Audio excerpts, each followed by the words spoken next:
নির্বাচনে দেয়া প্রতিটি প্রতিশ্রুতি বাস্তবায়নে সরকার অঙ্গীকারবদ্ধ বলে জানিয়েছেন বিএনপির স্থায়ী কমিটির সদস্য পদ পাওয়া নেতারা।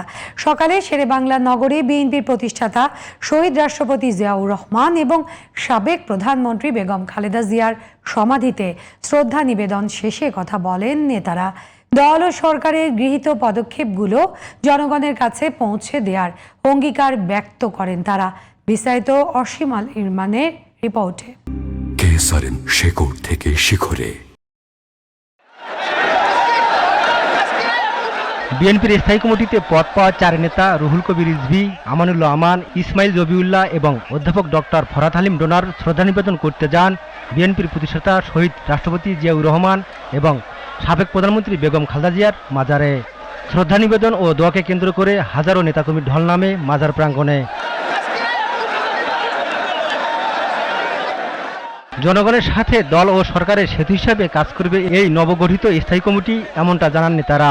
তবে রাজনৈতিক অঙ্গনের নতুন দায়িত্বকে কোনো পদের মোহ হিসেবে না দেখে জনগণের সেবার এক নতুন সুযোগ হিসেবে দেখছেন তারা।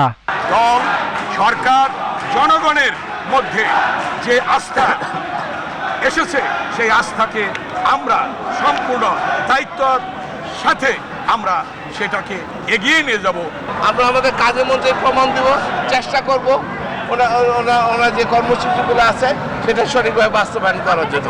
একটা নতুন সুযোগ আমাকে দেওয়া হয়েছে, যে সুযোগ আমি জনগণের যেন আরো অধিক করতে পারি। যে কোনো ত্যাগ স্বীকার করে দেশের স্বাধীনতা, সার্বভৌমত্ব রক্ষা এবং সরকার পরিচালনায় সার্বিক সহযোগিতার প্রতিশ্রুতি দেন বিএনপির এই স্থায়ী কমিটির নেতারা। জনাব তারেক রহমানের প্রদর্শিত যে নীতি, সেই নীতির বাস্তবায়নের জন্য এবং সরকার যে গৃহীত যে পদক্ষেপগুলো নিয়েছে সেটা যাতে দ্রুতগতিতে আরও ত্বরান্বিত হয়, বাস্তবায়ন হয়, এই জন্য দলের নেতাকর্মীদেরকে আমরা উদ্বুদ্ধ করা, তাদেরকে কাজে লাগানোর জন্য আমরা চেষ্টা করব। অসীম আল ইমরান, জিটিভি নিউজ, ঢাকা।